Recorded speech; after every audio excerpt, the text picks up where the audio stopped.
Today, by this video series 93, let us understand the risks associated with the operating cycle of a manufacturing firm.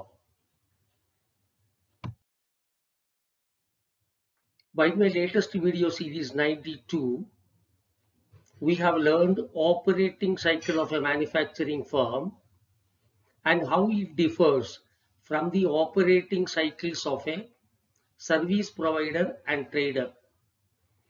We also understood computation of holding periods of raw materials, semi-finished goods and finished goods, and credit period extended on sales and credit period available on purchases. Let us learn by this video series 93 the various risks associated with the operating cycle of a manufacturing firm. Let us understand how the risks reduce the cash inflow and the repayment capacity of the firm.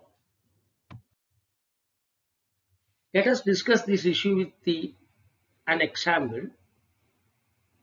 We have shown the balance sheet of 2 years of a manufacturing concern. And this concern on 1st of April 2020 purchased a lathe costing 6.25 lakhs. The firm had brought in a margin of 1.25 lakhs and availed a loan of 5 lakh with a rate of interest at 12% per annum and with a repayment period of 5 years. For the loan of 5 lakh at this rate with the proposed repayment period, the EMI works out to rupees 11,122. Based on the EMI, the equated annual installment works out to 1,33,464. For the lathe, providing a depreciation at 8% for the first year, the amount of depreciation works out to 50,000 rupees. And this firm had, during the period 1/4/20 to 31/3/21, made a profit after tax of 1 lakh. And the depreciation provided for is 50,000 rupees, which means that the business had a cash accrual of 1,50,000 rupees. Now let us calculate the debt service coverage ratio. We know for a loan, the debt service coverage ratio is calculated for determining the repayment capacity. And the DSCR ratio should be more than 1 to ensure that the firm had adequate fund available to meet the proposed liability. The fund available to the business works out to 2,10,000 rupees. This is net profit plus depreciation plus interest on term loan for the first year. The net profit is 1,50,000, 1 lakh rupees. Depreciation is 50,000 and the interest payable for the first year is 60,000 rupees at the rate of 12% on 5 lakh. And the EAI, the liability to be met per annum is 1,33,464.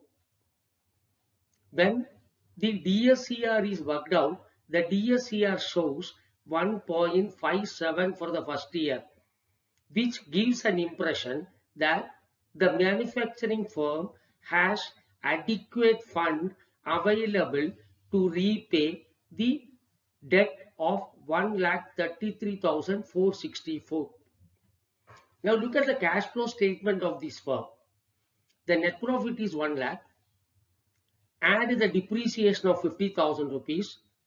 Now the trade receivables, if you look at the balance sheet, has increased from 2 lakh to 2.68 lakh. That means there is a cash outflow of 68,000 rupees. In the case of an inventory, the inventory was 40,000, which increased to 1 lakh. That means there is an increase in inventory to the extent of 60,000 rupees. So that is also a cash outflow. The trade creditors increased from 2,13,000 to 2,18,000 rupees. That means there is a cash inflow of 5,000 rupees. When you prepare the cash flow statement for the operating activity, it shows a net cash flow from operating activity of 27,000 only. Though the DSCR shows 1.57 with sufficient repayment capacity, the business does not have the cash available with them from the operating activity to service the debt. In all probabilities, the manufacturing firm may default the repayment of installments. In cases where a firm has to take a decision on investing in purchasing a fixed asset, the firm needs information on the actual cash available at a particular point of time. The preparation of cash flow statement provides details on the amount of actual cash available and the source of cash generation. A positive operating cash flow indicates that the internal generation of the company is fairly strong and is adequate to take care of its day-to-day operations. So, analyzing of the operating cycle will provide essential insight into the business and at the same time uncover any threats that might exist in lending to the company. Any change or risk in the operating cycle will affect the cash flow of the business. Let us understand the stages where the operating cycle of a manufacturing firm could be interrupted.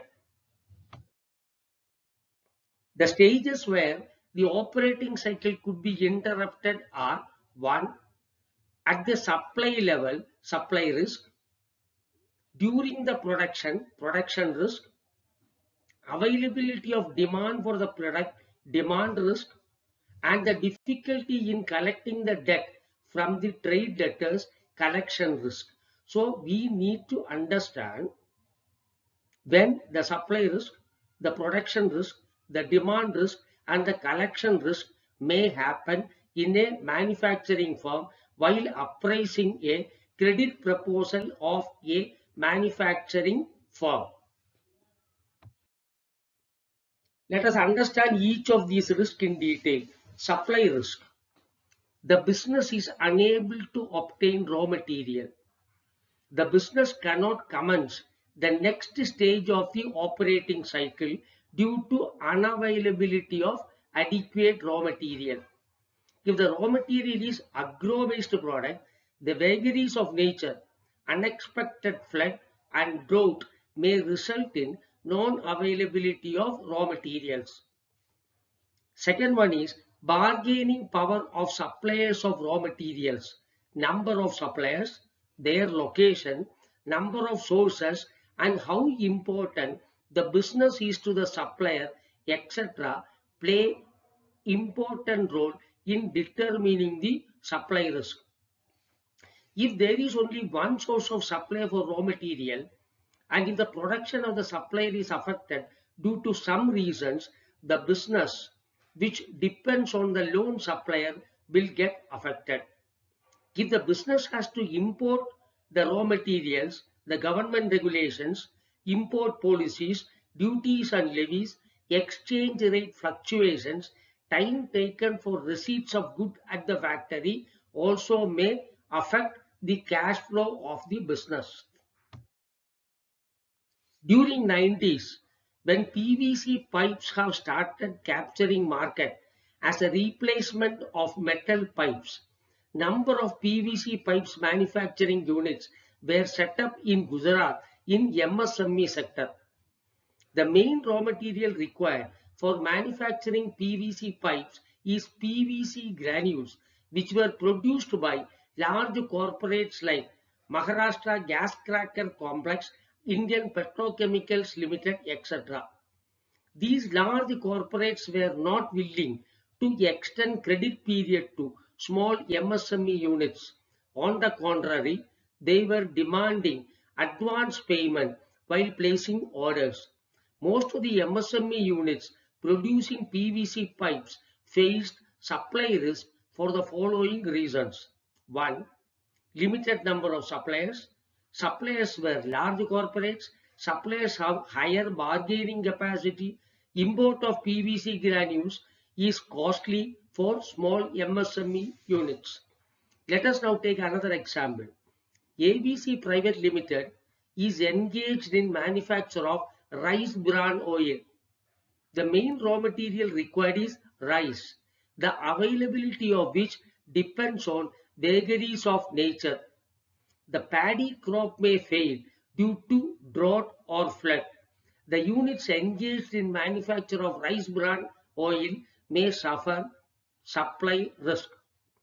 If the paddy crop is affected in one state due to drought or flood, sourcing the same from another state will increase the input cost by way of increase in cost of rice, transportation cost, loading and unloading charges, etc.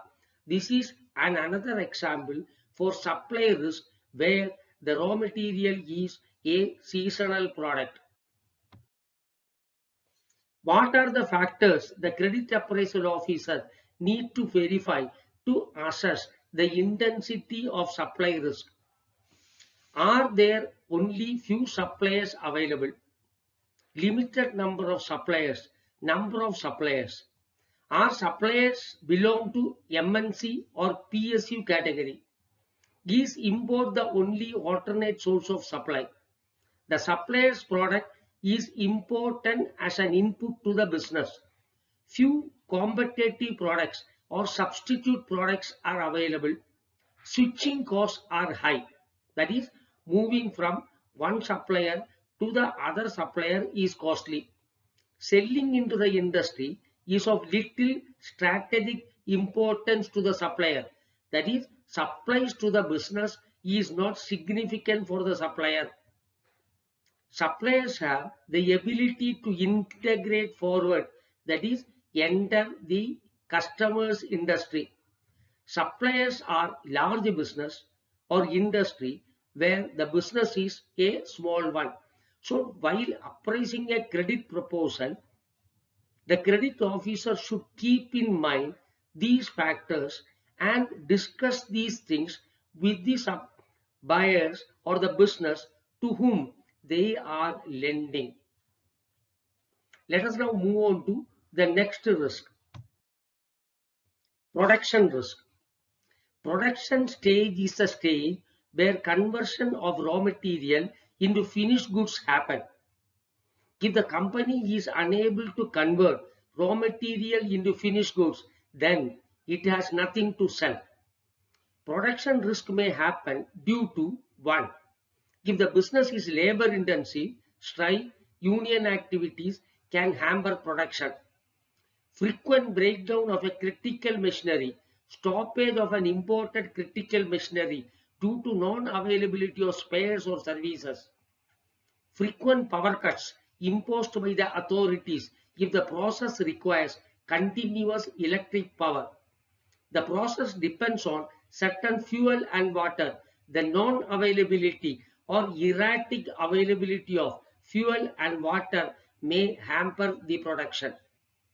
Machinery are very old and had almost run its life. The output of machinery will reduce drastically. They need replacement. Technology is complicated and the intricacies are only known to limited persons. Implementation of waste disposal and other environmental protection laws. Units which do not comply with the regulations face closure and or fines. Such units will be permitted to commence production only after taking appropriate measures of controlling pollution. This results in stoppage of production. Maintenance and technological upgradation of production equipment is vital. Else, there can be frequent breakdowns and the production process will suffer. Lack of upgradation of technology and non-maintenance of machinery and equipment can stop production. Availability of spare parts and the availability of service personnel are also an important factor. If the spare parts are difficult to come by, then the production risk is higher, especially if the production equipment is old. The risk is more if the critical machinery are imported. Not only availability of spare parts, but the availability of skilled personnel is also equally important. A unit engaged in manufacture of calcium carbide needs an electric arc furnace. The electric arc furnace requires high tension power and the process is a continuous one.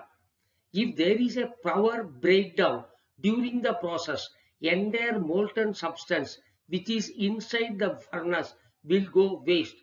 For such a unit, if the availability of power is stopped due to power cut or erratic availability of power, this may result in stoppage of production. This is an example for production risk. A beverages manufacturing unit requires a lot of water for the production. Normally, all the beverages manufacturing units dig a number of borewells in their factory premises. If an unexpected drought occurs in the locality and if all the borewells dry up, the production of this unit may stop. This is an example of production risk. What are the factors the credit appraisal officer need to verify to assess the intensity of production risk? 1. Understand the manufacturing process. Find out whether the process is labor intensive, power intensive, complicated, etc. Ensure that availability of adequate labor, availability of alternate arrangement for power such as installation of a DG set. If the production is power intensive and availability of adequate skilled and qualified personnel to handle complicated process are in place. Make a note of the critical machinery, whether the same is imported. Verify whether the business has sufficient stock of spare parts. Seek clarification as to the availability of service facility near the factory location. During inspection, verify whether all machinery, in particular the critical machinery, are in operation. Verify the terms and conditions based on which the authority had permitted setting up of the factory for implementation of waste disposal and other environmental protection laws, etc. Ensure that all the terms and conditions are complied with. During inspection, check whether the permission licenses granted for implementation of waste disposal and other environmental protection law are in force and the licenses are renewed during the renewal requirement. Let us now move on to the third risk, which is nothing but demand risk. The business had produced sufficient quantity of finished goods to ensure uninterrupted supplies. However, no orders are forthcoming from the buyers. If the company is unable to sell its finished goods, then it has no receivables and hence no future cash flows. This is called demand risk. Demand risk could be due to 1. Increase in competition and large number of players in the field. Terms of sales are standardized, that is applicable for all competitors. Availability of substitute products. The sale of products to buyers are not significant for them. Bargaining power of the buyers, low switching cost, that is any buyer can switch over to another supplier without any difficulty. No entry barrier. Now entry barrier means the technology is simple and more number of competitors can come and start the production activities. If the borrower has a large enough customer base, that is, no single customer exceeding 5% of total sales, the demand risk is mitigated to a large extent. If there is a customer concentration, few customers account for bulk of the sales, and if those customers' business is affected, demand risk happens.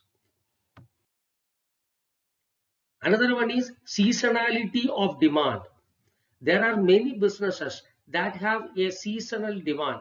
For example, an umbrella manufacturing business, 80 to 90% of annual sales happen during monsoon. Thus, a deficit in rain during a particular year would result in demand risk with lower sales or lower profit margin.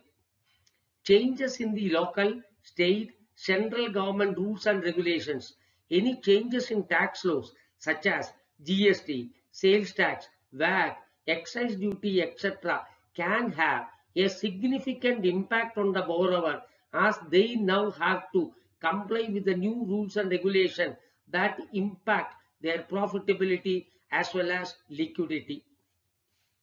Industry specific suppliers. Some of the borrowers depend on specific industry to sell their products and face what is called as industry concentration risk. There are many industry specific borrowers. Example, suppliers of electric fittings, suppliers of sanitary items, suppliers of ready-made doors and windows, etc., who are all dependent on the housing real estate business.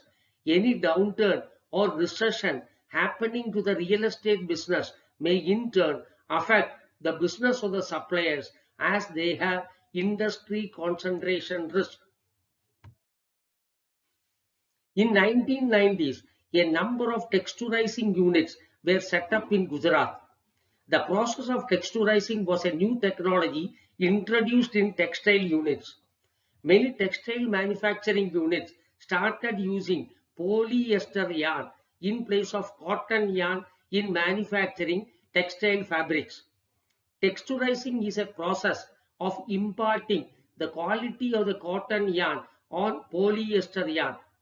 Most of the MSME units were doing the texturizing activity on job work basis.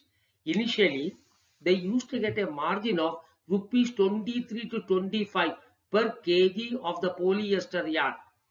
As the time passed, the competition increased as large number of units were set up. The increased competition increased the margin of these texturizing units to as low as 5 rupees a kg.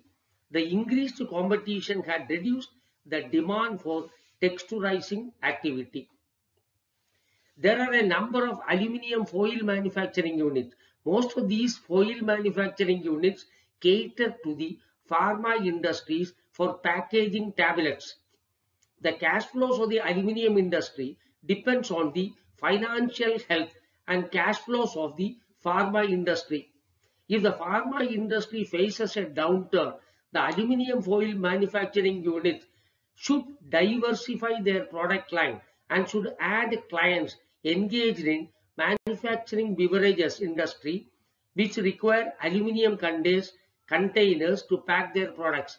Such diversification will help reducing the industry concentration risk. This will increase the demand for the product and reduce the demand risk. So what are the factors the credit appraisal officer need to verify to assess the intensity of demand risk? Verify whether the business supplies goods to a specific type of industry. Understand the health of the industry to whom the business supplies the goods. Discuss with the business the possibility of diversifying the product line to reduce the industry concentration risk. Check the pending and confirmed orders the business is having at regular intervals. Understand whether the demand for the product is seasonal in nature. If so, regulate the working capital finance based on the production period and collection period. Now let us move on to the collection risk. The risk that is occurring at the collection of trade receivable stage is called collection risk. This is the last stage of the operating cycle. At this stage, the company collects the receivables from the buyers. If it is unable to collect the money from the buyers, then there is no cash inflow from the operating cycle. Collection risk happens either due to 1. Unwillingness of the buyer to pay, or due to his inability to generate adequate surplus to pay the debt. The third, trade dispute arising out of quality of goods supply, late delivery, etc. can also be a reason for collection risk. 4. Cash flow constraints at the buyer's end. To assess the collection risk, we have to primarily look at 1. The financial health of the buyer and the buyer's industry, length of time that the buyer and supplier have been dealing with each other. 3. Interdependency between the buyer and seller. Collection risk can be reduced by demanding opening of an LC or providing a bank guarantee by buyer's bank. However, this is possible only if the business is having a higher bargaining capacity with the buyers. What are the factors the credit appraisal officer need to verify to assess the intensity of collection risk? Find out from the audited balance sheet and profit and loss account the percentage of amount of trade debt written off to sales revenue during the last 2 years.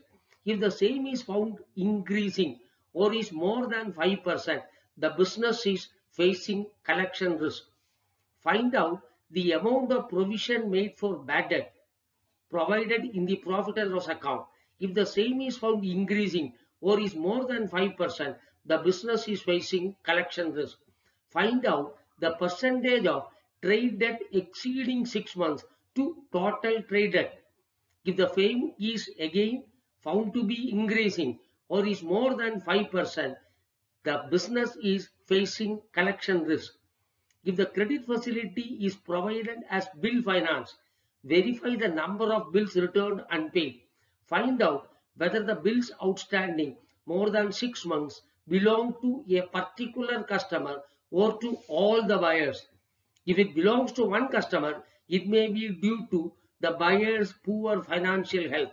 If it is otherwise, the industry to which the buyers belong may be undergoing a period of recession. If the credit facility provided is by way of cash credit hypothecation of book debts, undertake a study to understand the names of buyers whose book debts are more than 6 months old. If the above signs are observed, seek the explanation from the business. In such cases, insist on by the buyers to reduce the risk of collection. The bank can also collect the data of such buyers and verify their credit worthiness by looking into their credit score. So why this video series 93? We have learned the risks associated with the operating cycle of a manufacturing firm and the steps that are need to be taken by the credit appraisal department before sanctioning such proposals. Subscribe to this channel to receive intimation on my new videos. Please note that subscribing to this channel is free. Press the like button and share the information with your friends. In my next video, series 94, I shall come out with another interesting topic on lending. Thank you all very much. Visit my website www.lendinghub.co.in. Thank you all.